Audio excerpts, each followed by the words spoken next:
Okay. Well, okay, you got a couple of smiling faces here. We're laughing behind scenes here. Vinyl Gorilla come in with a pretty funny comment. Hey, James Farley, everybody. Vinyl Gorilla, if today's topic is really going to be about feminism, I'm making popcorn. What the hell are you talking about? Don't make the popcorn. Get the wife to make it for you. Holy smokes. What are you doing there, Vinyl Gorilla? But no, I mean, this top story, the tagline for day is the feminist disconnect. Some really sad, I got to tell you, man, I'm a trans woman of color myself, and so I looked on this. I got to admit, I got a little choked up. I had compassion for the poor girl. I mean, she is hysterical. And because YouTube is so completely fucked up, I went looking for a clip of this on YouTube. It's nowhere to be seen. And I think it's because it's traumatic. The girl's bleeding. She's got a busted nose, apparently. And she is inconsolable. This is another tangent out of Manchester, the incident at the airport. Two characters, newcomers out in Manchester, decided to have a little a swing to, a little pokey poke with a few police officers, two of them females. And the video was suppressed, but somebody had come out, a whistleblower had come out, and we had seen the one photo with the one strip of film with the police officer kicking a guy in the head. Then he stomps on the guy's head, and then he kneels down on the guy. Okay, so it's extremely violent. It's extremely hardcore. But maybe when you put the whole train together of events together with these two newcomers, we'll simply call them that, and this poor woman. And so I've got the link here. Okay, so folks, please do yourself diligence, but fair warning, this is extremely graphic. The woman's got blood pouring down her nose. She's hysterical. She is absolutely hysterical. It's really sad. And it's sad. And it's, as Blake was saying backstage, it's kind of a two-tiered problem. There's a lot I have to add to this, but I want to give Blake a shot at it himself. So, Blake, two issues going on here. Tell me what those are, and let's talk about it. But please, if you have any kind of concern or conscience at all surrounding women in the front lines, think twice. Watch this video. Maybe it'll give you pause for thought. Go ahead, Blake. Well, now that I think of it, there's almost three issues there. Yeah, like I say, there's a ton of them that we could dig into, but the core issues you talk, there's definitely an issue with the types of newcomers that are coming into the United Kingdom and Europe overall. And there is a consistent rise in crime around those newcomers. And those are statistically proven. So it's not some kind of hyperbole created by far right extremists.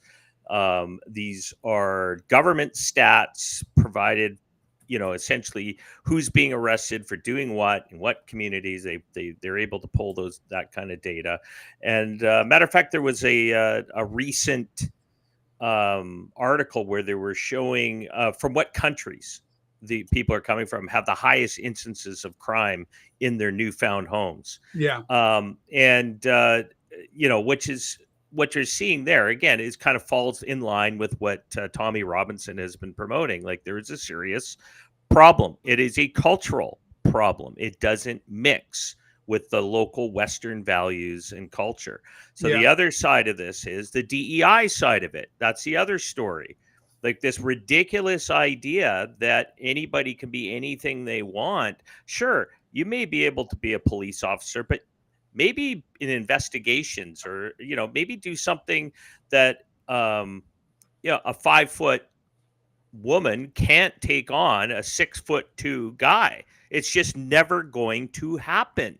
They're not going to win that fight without tasing them or shooting them. Or shooting them dead. And that has happened. And this isn't like the first video. There's tons of videos of this. You see it Yeah. in the U.S. where they're trying. There's this hilarious video where there's like 3 female cops of all different color. I think there was a white cop, there was a black cop, and there may have been an Asian cop. There was like 3 of them trying to take down this black guy, and he's just walking in circles with them, and he Yeah. just kind of flips them all down away from him, and then he takes off running, and some of these girls were pretty hefty, could not keep up with him at all. He was gone. Like, they didn't have a chance against him. But Yeah. I guess that's the other point. And then I guess the third point that I guess comes with the empathy side, what I find is disgusting.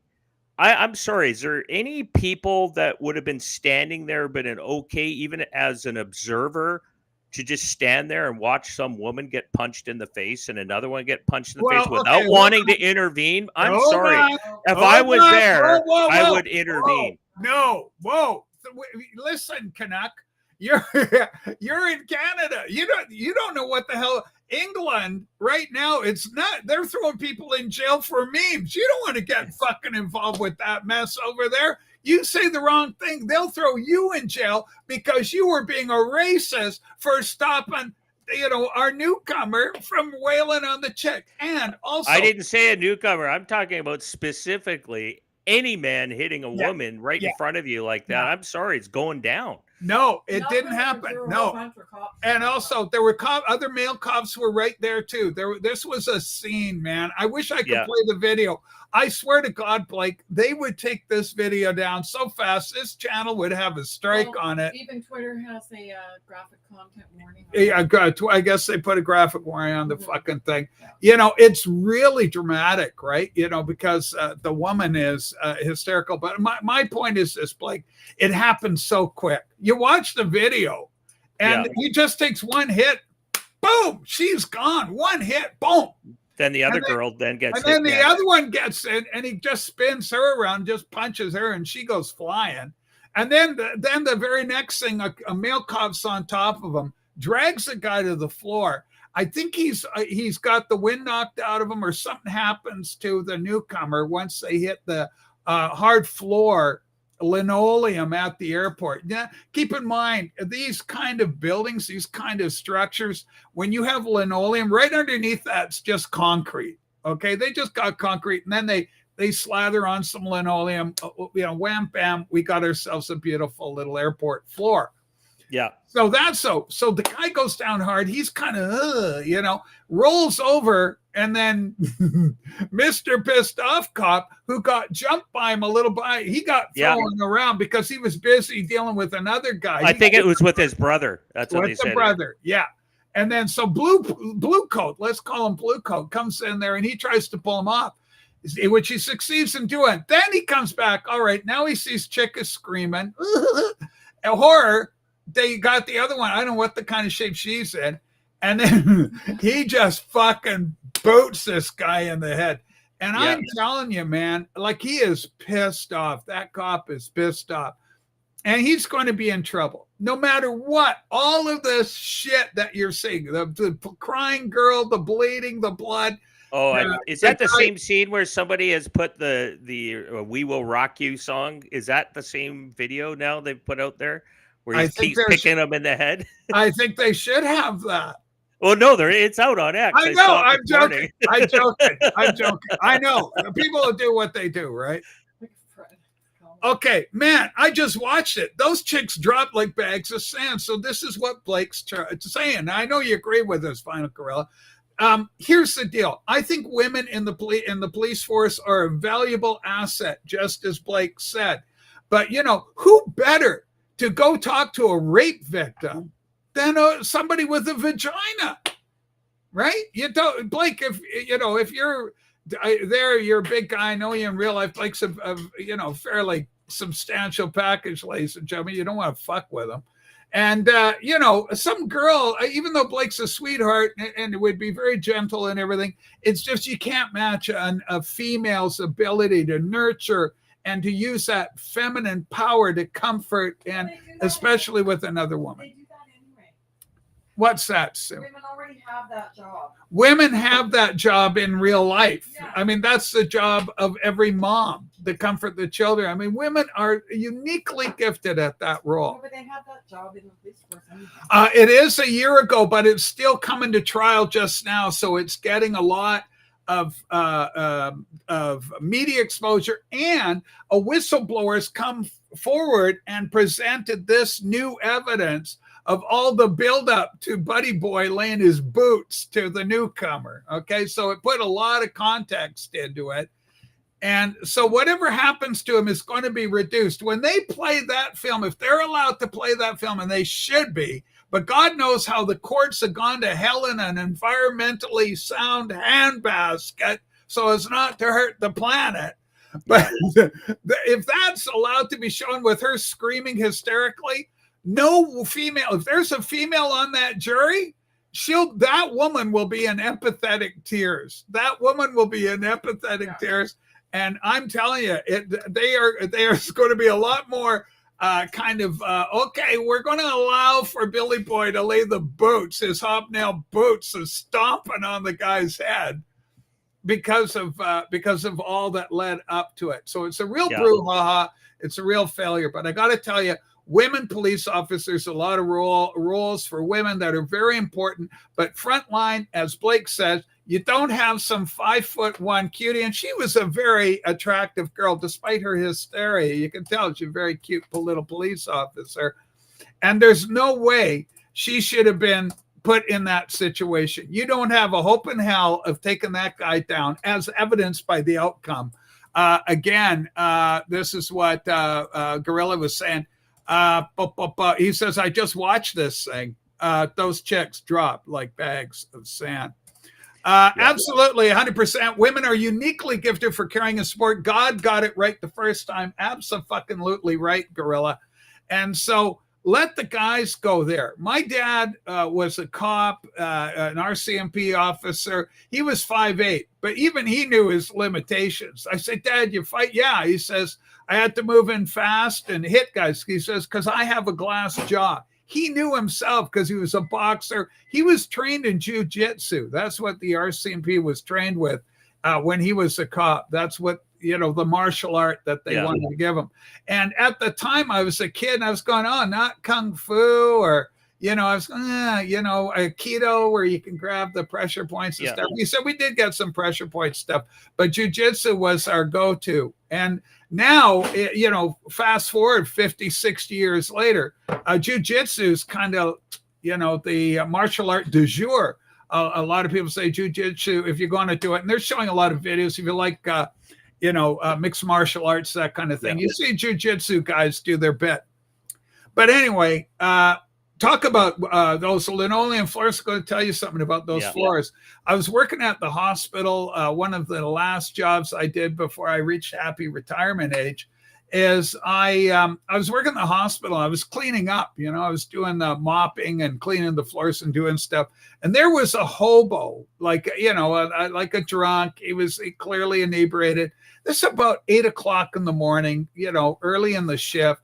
And I'm in the emergency area, and a drunk had decided to sleep overnight in the emergency. So security are there. The nurses calls them in and go, this guy has been here all night. Maybe it's time to move him on.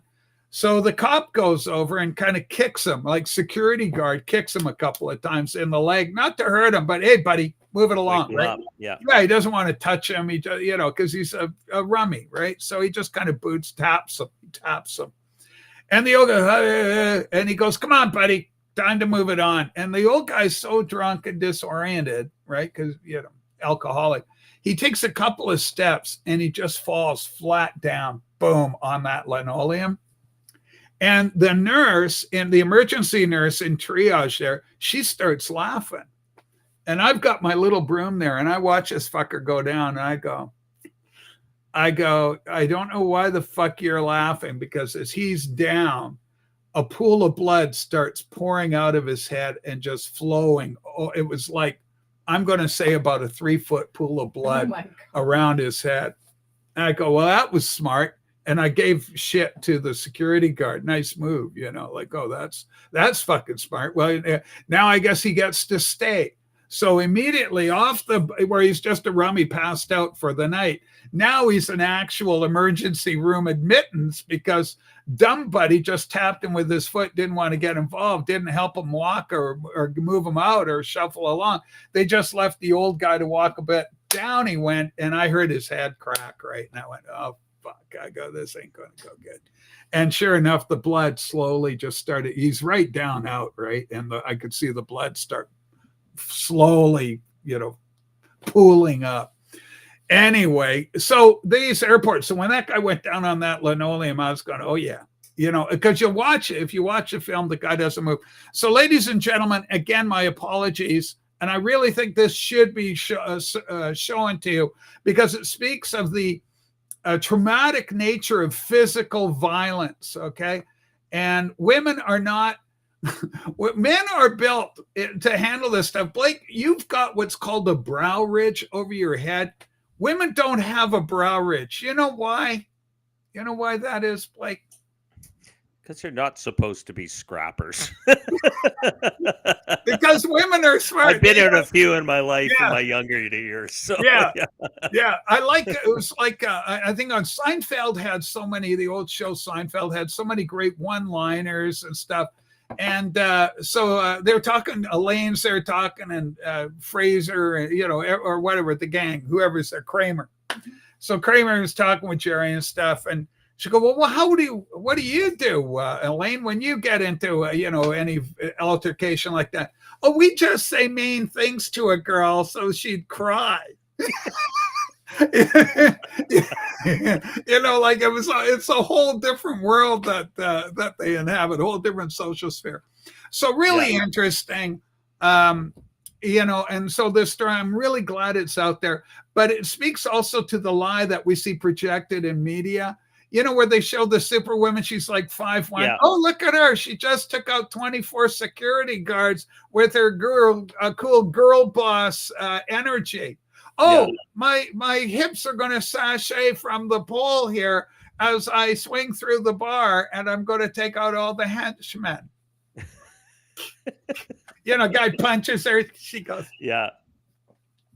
I got to get you. It's nuts, right? Well, but the fact is that historically, I mean, as I said, we know here in Canada, the RCMP used to have a rule on size on many. There was some regs on that. You had to be a minimum height and size. Yeah. But when you would hear some of the old police on how it would work, I mean, most of these situations would be defused before any violence could even happen because the perps, if we want to call them that, would be very reluctant to take a swing at a guy that's like, 6 inches standing over, or at least similar size, because there's a risk they're going to lose that fight. And I think that's the difference. It was like, okay, I could destroy you, or that cop could destroy you if you're going to start swinging. So it would be defused before anything would even happen, just by the sheer magnitude and the size of the men that were coming up in officers. Yeah. And of course, in our generation, there were real consequences. Yeah. I remember driving down, you go to jail, you're going to be in jail. You aren't getting out later that day where you can just sniff, you laugh in the face of it. I'll tell you 2 stories. One is driving down, because fun, anecdotal shit. It's kind of fun. Driving into Seattle with Shime. He's now passed, God rest his soul, love him, old Shime. He passed away, Croatian guy. And my buddy Rudy and stuff, we're in the car. We had an old Cougar, and he liked the car, drive fast. So we're ripping down miles per hour, out of kilometers, driving miles per hour in the late 70s in Seattle. And the highway patrol guys, we're pulled over. Holy fuck. He goes, all right, buddy. Driver's registration, cops very polite, state trooper kind of mounty hat, what they look like. And so he gets $150 fine for speeding. He's like, fucking shit, the fucking got going. So the cop, he waits for the cop to go. He's all mad. He starts speeding again. I think the first one was $50. I think the first one was 50. He starts speeding again. About 5-10 miles away. Another trooper guesses. I think he had phoned him, keep an eye on these fuckers, right? We're long-haired hippies of the 70s, right? So we're driving down. The cops come out, Seattle Highway Patrol. Only the second pullover, they come out like this. They got their guns fucking pulled. I'm going, holy fuck! I'm in the back seat. I'm looking like Jesus, like this. I go, they got the fucking guns pulled. See me? Shut the fuck up. Don't move. Like, well, don't, whatever they say, don't fuck around, right? So they threw $150 on him for the second one, and he was pissed off. But that was the deal. Oh, it wasn't a '76 Cougar. The car was older. It was an older Cougar. It wasn't a brand new model, right? It was like a 71 or 72, but the year would have been 76, 77, somewhere in there. Well, I had that happen to me in Eastern Oregon. Like I got pulled over about 20 years ago because I was doing 80 miles an hour in a 65 interstate, and Oregon State trooper pulled me over. What kind of mood was he in? Yeah, he was doing all right. He was polite. He goes, driver's license and registration. I hand it to him, and he disappears back to his car, and he's gone for like at least 5 minutes. Comes back up to me, and he goes, Mr. McKenzie, the good news is you're not going to jail. I'm like, what? Apparently, if you're going over a certain speed limit, over the amount, you could go to jail. And so I was like, holy smokes, I didn't know you could go to jail for speeding. Yeah. And he goes, so the bad news is you got $150 fine. And he goes, so, take it easy, but it's strange. Anybody who drives in Oregon, has been from, any of the states outside of Oregon, they're all like 70 miles an hour, 75 on the interstate. But as soon as you hit Oregon, it drops down to 65 and 60. And but yeah, I remember sending a letter to the judge because I had to actually here you just pay your fine. But there in Eastern Oregon, it was given with a court date. And so I had to provide in not being there a letter. I just admitted guilt, said I was sorry, sent a check with my admission, and actually the judge gave me a partial refund. So I thought that was good. There's some justice in a world where it's seemingly gone. Now, I mean, this show we're just here for an hour, so it's a fast moving thing. I don't want to belabor it too much. One more story about the change in the culture and consequences, sort of thing. Blake, when I was a kid, and I was born in 1958, so you can roll along. In the 1990s, Blake and I met each other in 94. There's a guy, you may know this guy to see him. He was a regular downtown in the Victoria Court in a wheelchair. Okay. Oh, the long hair and the beret. Yeah, a long-haired guy. He was a street regular in the wheelchair. Kind of, disabled. I think he was normal at one time. I think it was drugs related that kind of fucked him up. I'm not too sure the whole details on him clearly, but there seemed to have been some stuff, substance abuse issues. I was downtown in front of the old Eaton's right down on Douglas Street, main drag in Victoria. And there was about 4 or 5 14-year-olds. Now I'm like, 28 or something when this went down. Because, it would have been around 90 somewhere. Anyway, the point is these kids grab the guy. He's got a scarf. So it would have been the fall or something. And they're spinning him around in his chair. He could fall over, be injured. They were just bullying him. So I went, holy fuck. Nobody's doing anything. So I went there. I grabbed the little fucker, one of them, the lead guy that was spinning him around, and grabbed that kid and threw him up, literally lifted that kid off the ground, pushed him up against the wall and said, leave him alone, you little fuck, I'll kick the living shit out of you. And the little kid just looked at me with pure defiance. Yeah. I was amazed. I go, this kid has zero fear of me.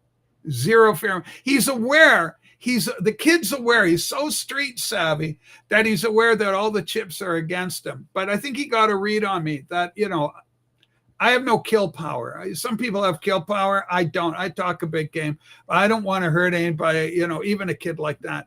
But it astounded me that this kid, who was clearly, I could have if I'd wanted to, it wasn't even close. And I said, leave him alone. I got my eye on you fuckers. You touch him, I'll come back. You're going to have to deal with me. And they left him alone, but I was just on one part, I was so disgusted that they would do that to the guy, the handicapped guy. And I'm sure you'd know him to see him, Blake, because the guy was such a fixture in the downtown. I think he was. He used to wear a beret sometimes. Yeah, he had kind of long hair. He used to go to Harpo's. He used to go to a lot of the clubs. Oh, okay, yeah, it's possible. But yeah, I know that whole area. Victoria called it the red zone back then. Yeah. Back then, it wasn't fentanyl, but it was where people would sell weed on the streets, and it would be pretty violent area. Yeah, cocaine. Cocaine was sure. Victoria had a lot of cocaine back in the 80s. I know that. All right. They called them townies back then downtown. Yeah. It was all the rough kind of kids for the rough parts of town used to gather down there. Yeah. And keep in mind, folks, as you watch the show, we're informing, bringing some stories to light with some ideology packed behind it. But above all, always with YouTube, we want to entertain you. So, some of the stories that we're hoping that you're finding some of this interesting and fun to listen to and engage and spend some time with us. So a lot of stories out there. Let's take a look. There was a lot of moaning at the Kennedy Center when it was taken over by Trump. He fired all the old guard at the Kennedy Center. USA took a look at it. There was a lot of expenditure, a lot of wastage there, and also a clear and overt agenda in terms of LGBTQ plus individuals that are projecting leftist talking points, all this sort of thing. This just came out. Trump put Richard Grinnell in charge of the Kennedy Center.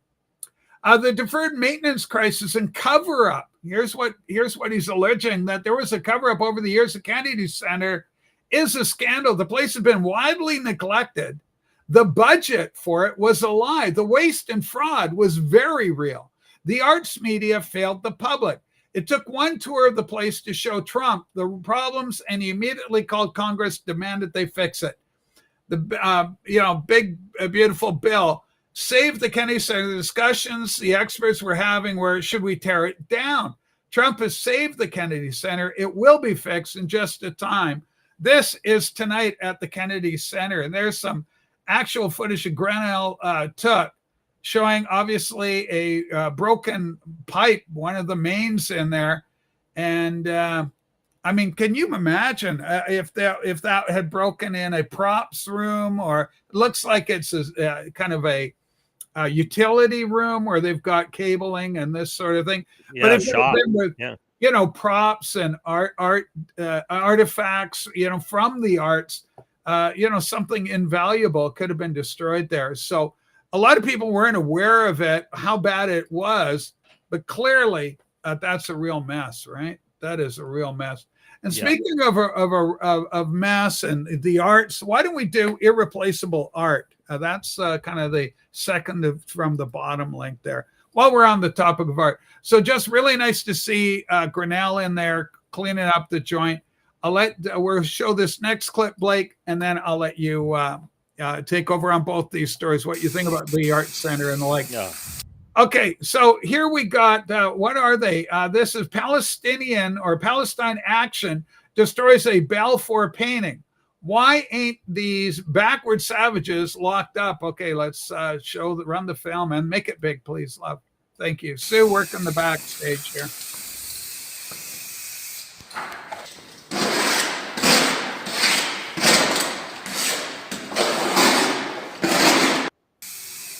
All right. Yeah.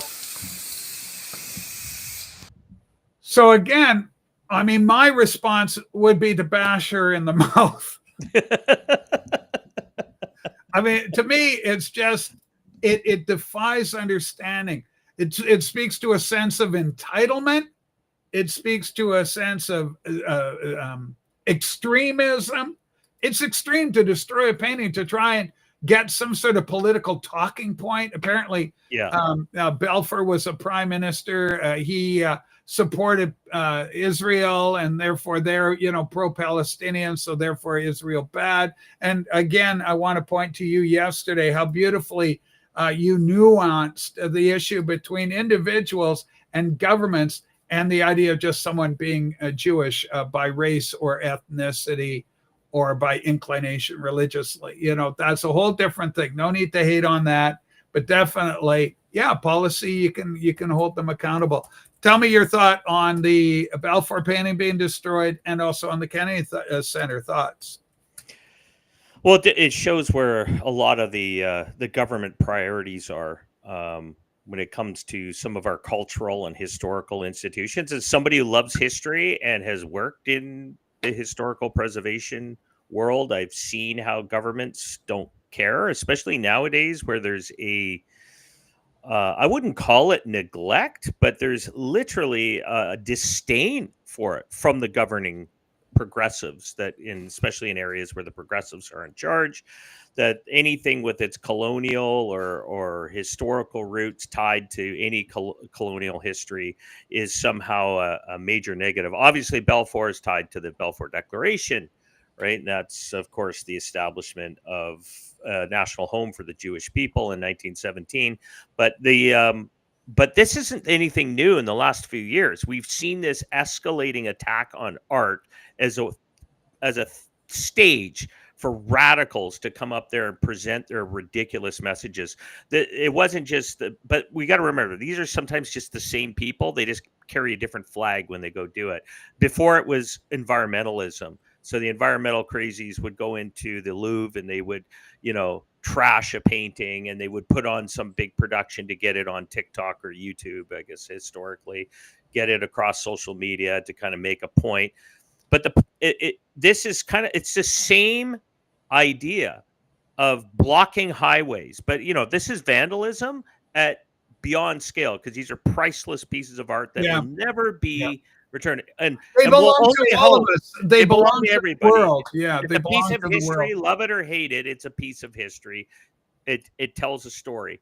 But the fact is that, how are you going to gain sympathy by doing that? Even the left, and I would say the moderate left, would still look at that and go, that's ridiculous.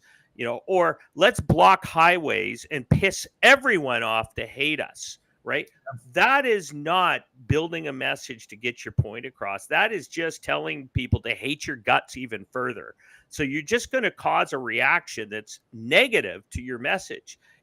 So why are these kids? They're usually kids. They're like out of university. Young people, yeah. They're being inspired by radical professors, and they leave, high school. They go to university. They go into high school fairly normal, leaving high school, going to university, come out radical and crazy. And that's a big problem. And which kind of ties, I noticed on X today, there's some left-wing dingbat whining that the Ford government has cut, 10,000 jobs and closed 600 classes in universities across across Ontario. But maybe that's what's needed. They need to start cleaning out the rabble out of universities to stop radicalizing our children to be doing stupid shit like this. But yeah, it's just a complete lack of respect. And it doesn't get your message across. I'm sorry, if you don't like something, just go say it. I don't care. Hold a sign, go stand and protest in front of a legislative building somewhere, go make your point, but stop blocking traffic, stop destroying historical monuments or artifacts like paintings. I think the Louvre now actually has big plexiglass things over top of the paintings now, so they can. I think that's going to become, and if you go to the British Museum, all these gorgeous paintings are right there. You can go up, and if you were an idiot, you could actually touch them. It's a great privilege, and it's in a society built on trust. You can do that. But I can see changes coming where there'll be a thin piece of sheet of glass running right down the full length of that. Okay, Universum. Jack Devani writes, not everyone that goes to university is some stop oil protester. No, we recognize that, Jack. I've been to university. Certainly I've got my degree. They're going to be radicalized, universities. But universities have a problem. They are, because of the funding that goes on. I remember I have a sociology degree. I did a double major, history and sociology, and they did 3 years postgraduate work in history, Jack. So you're right. Not everybody that goes, but generally those coming out of the post-secondary institutions are going to vote or lean more left in their ideology. And this has been proven time and time again, poll after poll. So you find a lot of the center amongst the educated elites generally, because that was the old version, the old model. Of course, it ended up being a big lie. You got so many degrees out there, especially liberal arts degrees, and people couldn't do anything with them because there weren't any jobs there. And it was part of the university system and colleges where you get a lot of money going through, a lot of people paying extremely high tuition fees. With initially, there was kind of a tacit agreement that at the end of it, you're going to get a job. And that's no longer the case. So many students default on loans. So many end up leaving post-secondary education with massive student debt. And that's why Biden knew that. And he was riding on that, trying to say, hey, well, the government will cover your debt for you. Of course, that was ended and it wasn't constitutional. The thing is that young people are radicalized on both sides. We have right-wing Christian nationalists on one side and left-wing Stop Oil Antifa protesters. I would argue that the Christians are in a minority, and that by and large, I think for every one story you can show about a right-wing extremist, I can show you 20 left-wing extremist stories. They're in far greater preponderance because Christianity has within its own mandate a guideline to moral conduct. Do no ill to your neighbor, for one of them. Love your neighbor as yourself, that kind of thing. There's no sense of entitlement with Christianity. You fall on your knees and confess your sin before God. The left, that destruction of that painting is entitlement on acid, man. That's entitlement on steroids. Just rip, destroy. I'm doing it. I'm taking charge here. I'm using my decision to take control over all of society because I have the moral high ground here. It's Marxism, right? That's where it comes from. We're authoritarians. We believe what's right. We have the moral authority. It's this sort of antichrist kind of look that we are the ones that know what's right for everybody, and you have to live this way. Yeah, a big example of that. Vinyl Gorilla goes, when's the last time you can remember a bunch of conservatives burning down a city? Here's an example. Elon Musk is in the bad books with MAGA right now. Make America Great Again. Us Trumpy bear people, we love Trump. So Elon's gone off. He's going to start his own party. He's running a little interference. He's an irritant to MAGA right now. But having said that, I like the guy. But it doesn't mean I support his policies. Plus, it doesn't mean I'm going to key up a Tesla because I disagree with Elon Musk. I'm not going to go blow up some Tesla dealership because, I have some disagreement there. I'm just saying it's both sides, mate. And Jack, I'm trying to nuance your broad scattergun approach to it by telling you that it's far outweighed. January 6th was the last time. January 6th is the only time that you can point to. It's the only significant event that ever happened. The FBI's paws were all over that. The CIA was all over that. We've got film of the guy, Mr. Buffalo Ears, the guy with the Indian helmet, what is he called? The QAnon guy, the QAnon savage. I don't know what the fuck you called that guy. Yeah. And he's in there and he's on a bullhorn because he had one slide.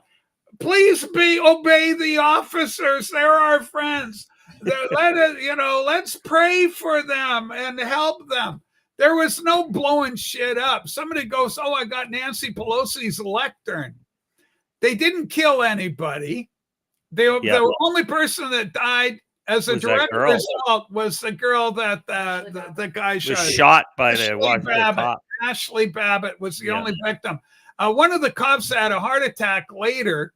Yeah. after the fact, unrelated. Because No police were killed no in that police. action, Yeah. but the only damage that was done on January 6th were done by Antifa people dressed Yeah. as And MAGA we've got supporters. that film. You're so And right there's about video that. footage for that. Yeah, and we And got they're video. organizing that. But if you want to see a clear example of night and day, Yeah, let's talk.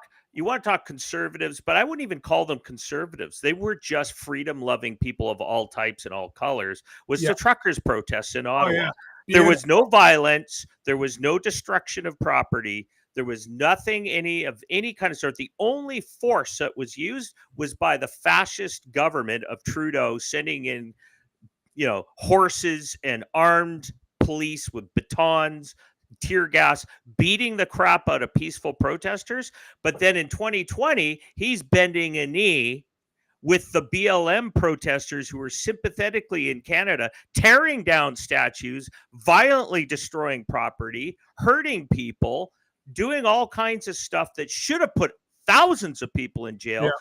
And yet our progressive left-wing Trudeau nutcases bending a knee in front of them as some kind of production. Nobody bent a knee to the truckers who were having bouncy castles and making it enjoyable and making it a protest that was non-violent in the same vein as really a MLK, right? Not violent protesting. That's as soon as you do that, you destroy a painting, you block highways, you destroy property, the message is gone. So I would argue that almost very few, if there's any conservative proof that conservatives are violent protesters. They didn't say they were all, hold on. They did. Yeah. We didn't say they were all plants, motherfucker. Get that through your head. I never said that at all. They were there to antagonize for sure. But, we look at, some people point to Proud Boys. Well, Proud Boys were an Antifa reactionary group because the Antifa crowd were destroying downtown Portland, attacking federal buildings, taking over entire blocks in Seattle, calling it the whatever, Chaz or whatever they were calling it. They were doing the violence. And Proud Boys was a reactionary group to that. Do you fight fire with fire? Probably not a good idea if you want to get your message. But the authorities should have been stepping in and doing something about it. And that would have prevented the Proud Boys reactionary group because that's what they were. Yeah. And of course, they come out to do the thing. Cut your hair, hippie. Listen, Jack, you son of a bitch. Don't criticize my incredible fashion sense. All right. So...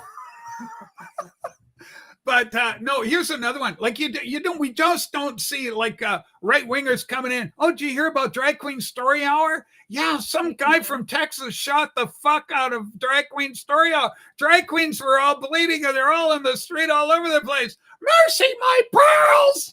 And then going down. I mean, you're just not seeing it. There's so much shit during the Biden administration. We hated Biden. Biden's a moron. Nobody liked him. We're not going to go kill him. Probably felt sorry for him because he should have been. It was a clear case of elder abuse. Yeah, it's Jill, and we didn't try and kill Jill either. Talk about Hillary Clinton. Nobody took out Hillary. It just doesn't happen. Oh, and remember the shooting was a congressional shoot up when they were playing baseball, and it was Republicans they were firing at. So okay, this is the latest fuck around and find out. Speaking of drag queens. I knew the Department of Defense just withdrew the nomination of Admiral Michael Donnelly for Vice Admiral and Commander of the 7th Fleet. Can you imagine that on your resume? Just think of the grandkids. My great-great-grandpappy was commander of the 7th Fleet after discovering he permitted drag shows on board the USS Ronald Reagan. Just as a mummy. But so they've got there's a little drag queen under there, performs under the alter ego of Harpy Daniels. Little Harpy. So I think it's nuts.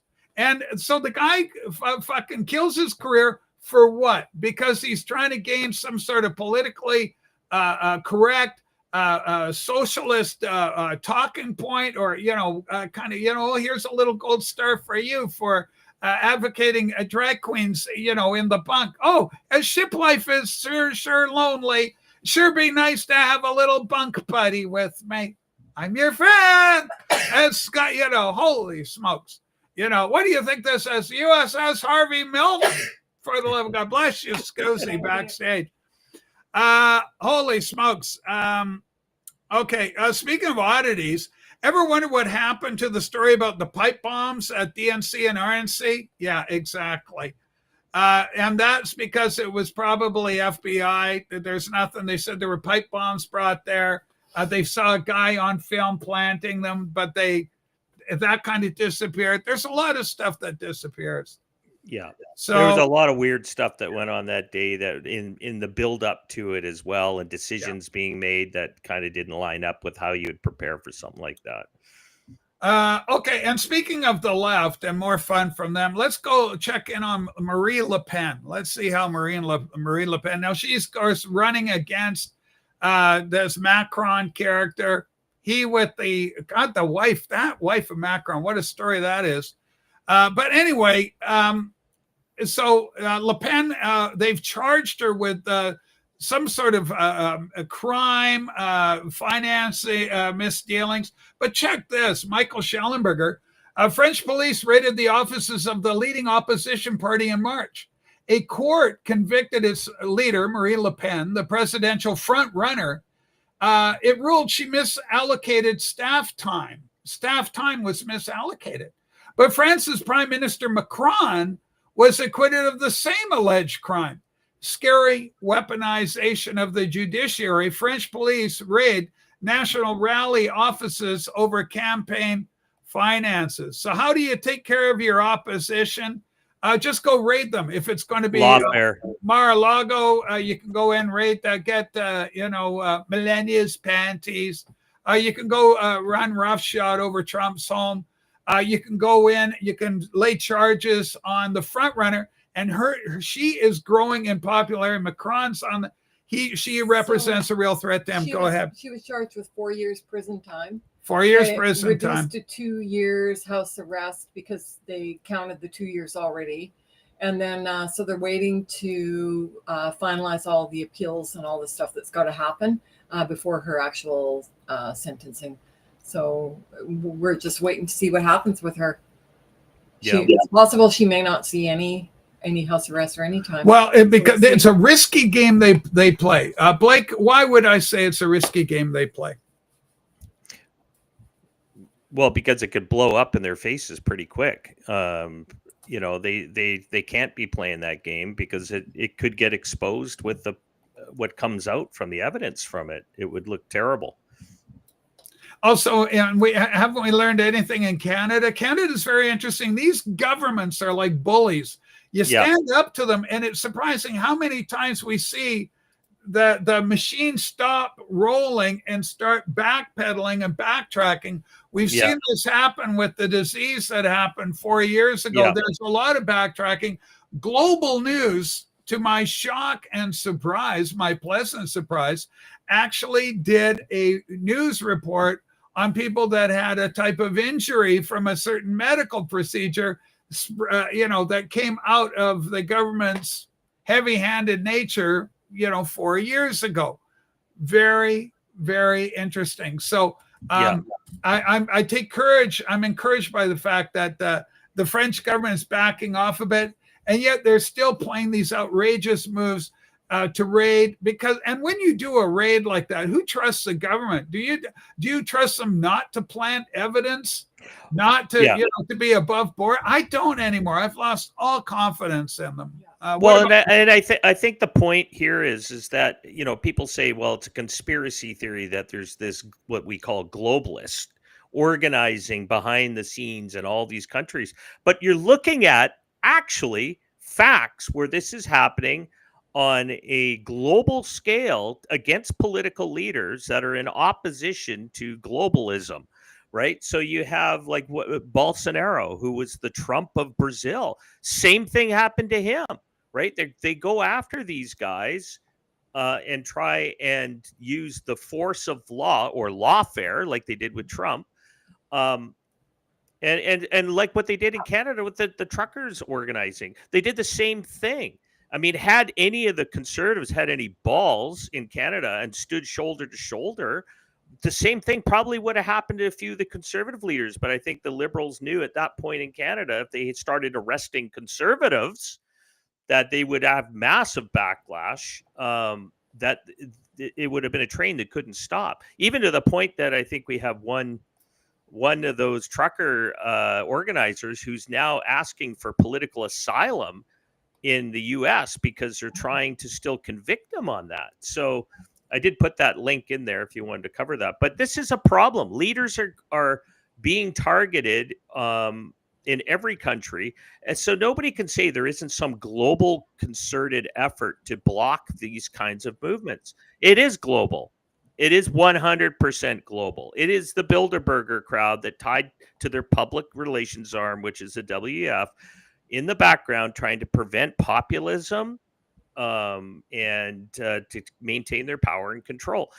And they're blocking this. There was a good story today, so that we can see that there's some fights going on, even amongst the G7 leaders. You got, what's Maloney out of Italy, who just came out going after Macron and his immigration policies, right? It's affecting Italians, right? So she's standing up to Macron.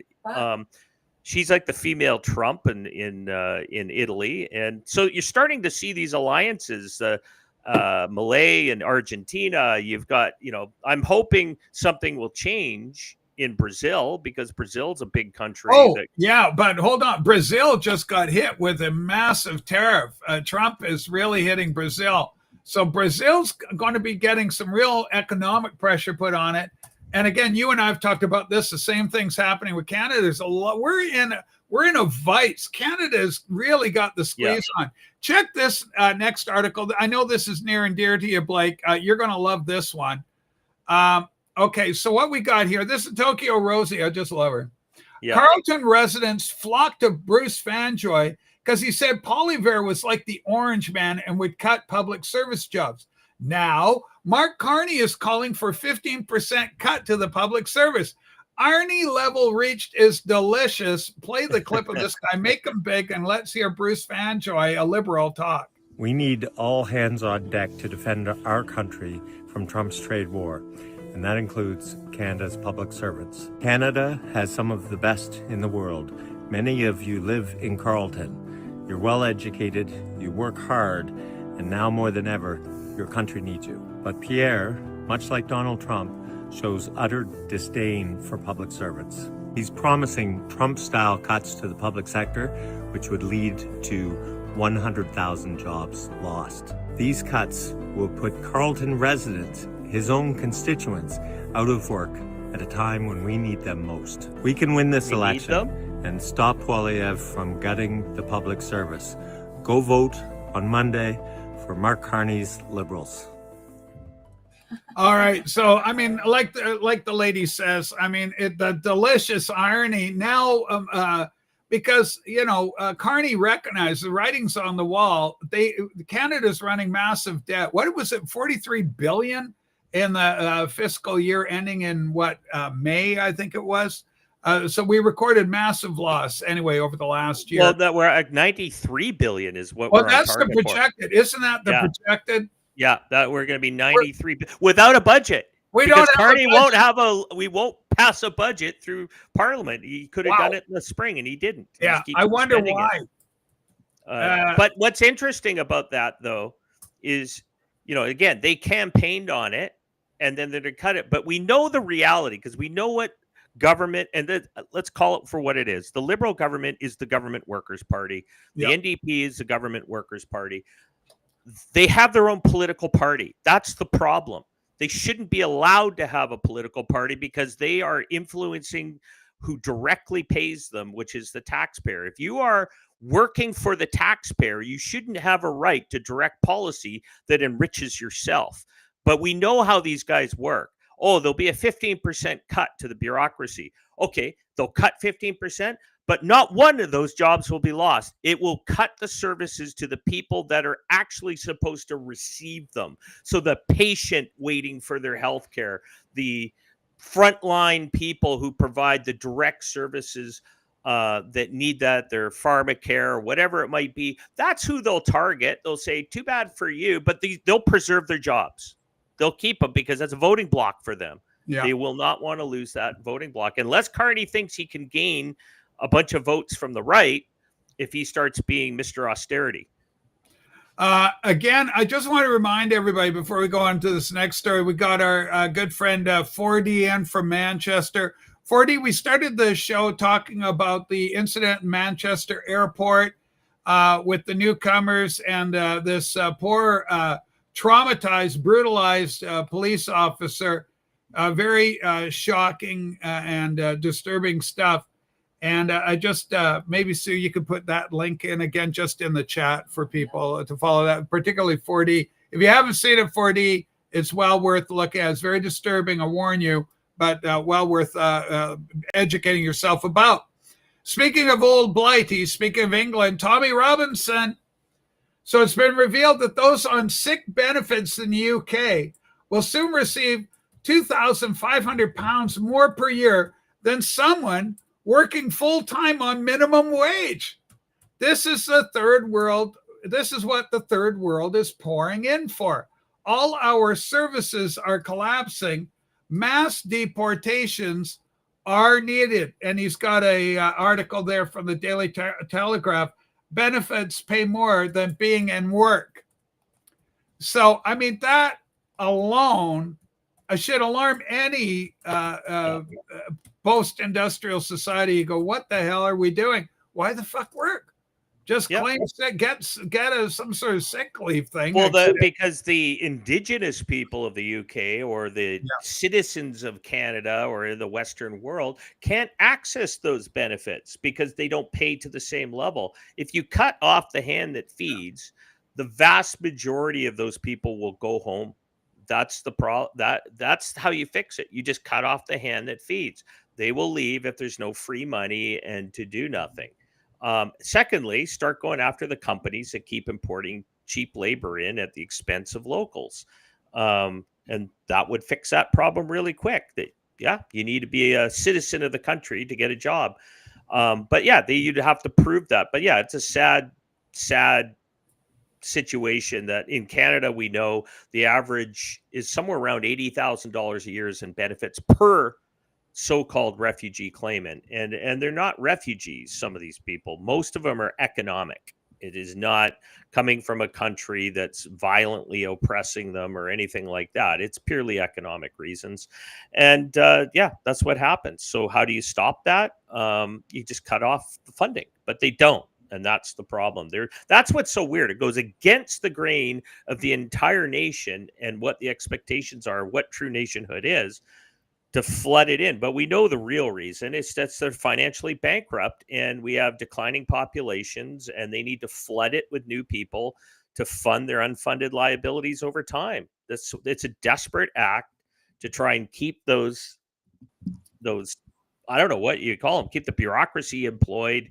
keep your people who retired getting their money from retirement paycheck. We're seeing it replicated all over the place. It's the same playbook that's being used in Canada, Australia, New Zealand, the United States by Democrats all over the place. I mean, it's just more of the same. Well, it's everywhere that's going into massive negative decline in birth rates, right? That's where you're seeing it. Almost even China is in negative birth. Right? They're in that bubble too.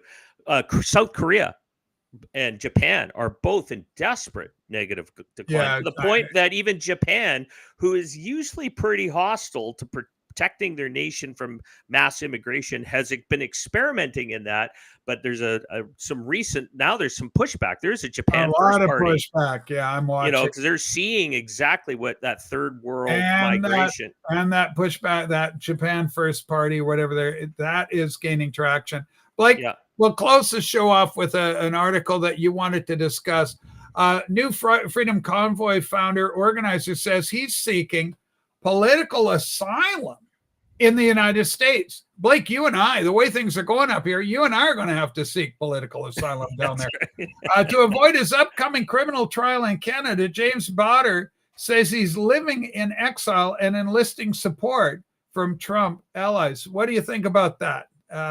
This story, I find it interesting. Kind of hits close to home. Well, especially from the press that's providing that article. Press Progress is a far left group, and if you actually go read the comments on that on X, where they posted it there, it's mainly their progressive now, followers that follow them are all mad at the article. But the article, it's actually pretty fair. I was actually shocked because usually, Progress, the Press Progress is progressives. That's who kind of reads it.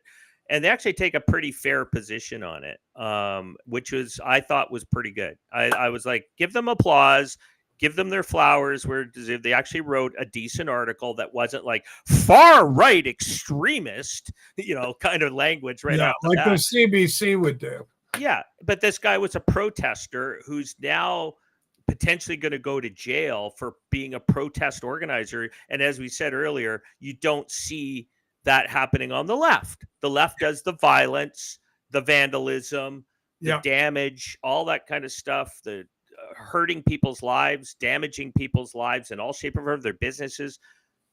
But this guy was just an organizer for a protester, and they're trying to convict him, much like Tamara and Tamara Lynch. Yeah. Some people are saying he should stand with them. Yeah. Now, there was a split within the leadership, and I believe he was one of the ones that split. But yeah, it's an interesting story. Like, it would be fascinating if Trump grants him that as a way to take a shot at Carney.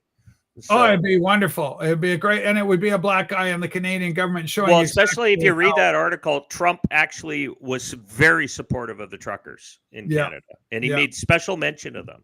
Yeah, well, bless them for that. All right, everybody, we've reached that 101 mark. We seem to be going like a minute over every day.